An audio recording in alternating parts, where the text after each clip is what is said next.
the Canon EOS R7 or the Canon EOS 90D. Which one to choose? I've owned both of these cameras. I've had the 90D for about 2 years of use, and I've had an R7 for just over a year, nearly 18 months now.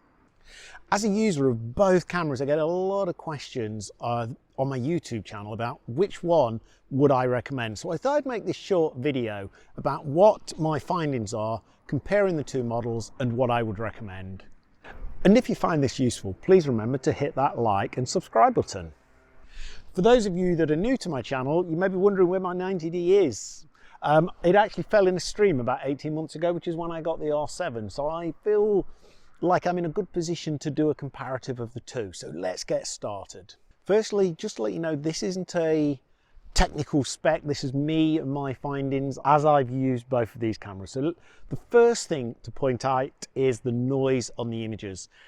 I've noticed that the R7 has less noise, which is marginal, but if you've got access to a denoise software, then does that really make any sense? I kind of guess linked to that is because both sensors are, I think, pretty much the same. They're both the same megapixels, both 32.5. The dynamic range, whether that's the sensor or the processing, is better on the R7 as well than the 90Ds. So that is absolutely superb in this camera. I can really, when getting high contrast images, it really does make a difference on the R7 than what I could achieve on the 90D. Now, both cameras have subject tracking, but one big difference that I've noticed, because I used to use the subject tracking on the 90D successfully, but one thing that it really didn't work well on was through the lens metering, because it's an optical viewfinder. This has an electronic viewfinder with all of the capabilities of the screen as well, with the LCD screen. So actually, if you're wanting to do wildlife, if you're wanting to do, say, aviation, I'm actually filming this under the Mac loop. So yeah, so for aviation, wildlife, this is phenomenal. The other thing that they introduced on the R7 over and above the 90D was actually the FV mode. This allows you to change any of the settings.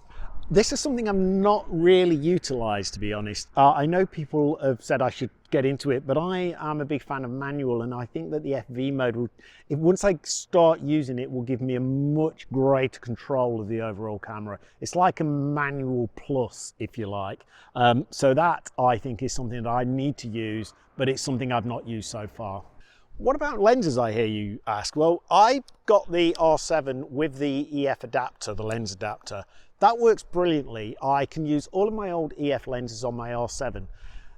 Couple of caveats here though. One is I had a Sigma 100 to 400, which wasn't the fastest, but once I started to get into wildlife, it wasn't fast enough. So I did trade that in and upgrade that to the Canon 100 to 500. The weak link of the R7, I think, is actually the RF 18 to 150 kit lens that it comes with.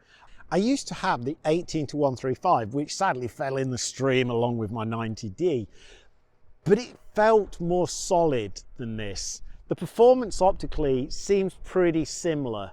They're both really silent. The autofocus on both was pin sharp and really accurate and fast, but this feels more flimsy. So in terms of the lens, I think if you're buying a kit, I think the 18 to 150 is the weak link of the R7 over the 18 to 135. But other than those caveats, all of my EF lenses, my Sigma primes, my Canon 10 to 18 work brilliantly on this. I use them all the time with the EF adapter. So that's my observations of the 90D versus the Canon R7.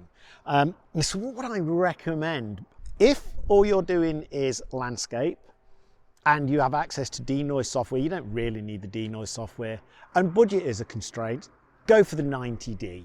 And if you want to extend your photography beyond landscape and you want to do wildlife, aviation, anything, sports photography, definitely go for the R7. The investment's worth it. If you have a set of EF lenses, make sure you get it with the adapter. I'll drop the links to the R7 and the 90D and the lenses that I use down below. They are affiliate links, but it doesn't cost you any more, and it does help support the channel, which all your support is massively appreciated. And please remember to hit that like and subscribe button too.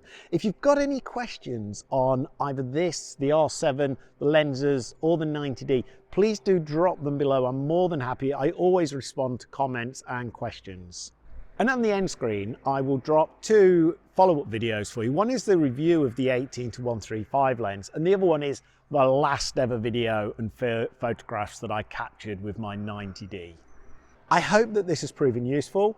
Please just even drop me a message. Just let me know how you get on, whether you use the 90D or the R7.